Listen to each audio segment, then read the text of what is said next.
Yana bitta ekran singan televizorga mana ekran qo'ydik. Xudo xolasa cho'tka ishlab turibdi, muammolari yo'q. Buni ham YouTube ishlamay qolgan ekan. YouTube ishlamay qolgan televizorlarni qanaqa qilib YouTube'ni ishlatib yuborish va nima sababdan YouTube ishlamay qolishini aytib o'taman videoda.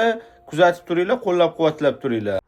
YouTube'ga kirmoqchi bo'lganingizda YouTube'dan otib yuboradi, kirmaydi, hech harakat qilsanglar ham o'xshamaydi. Bunaqa holatlarda настройкаga kirib, сброс настройка yoki zavod настройкani qidirib topish kerak va удалить qilib tashlash kerak. O'shanda hamma narsa o'chib ketadi va boshqatdan yozish kerak bo'ladi.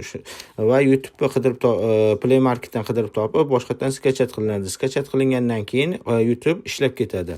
Mana shu joyda telefoningizda skaner qilib, QR kod orqali kirib akkaunt kirgizib qo'yinglar. Bo'lmasa mana shunaqa ishlamay qolish holatlari ko'p bo'ladi. Bu televizor ham ishlamay qolgani, YouTube ishlamay qolganini asli sababi mana shu QR kod orqali kirib akkaunt kirgizib qo'ymagani.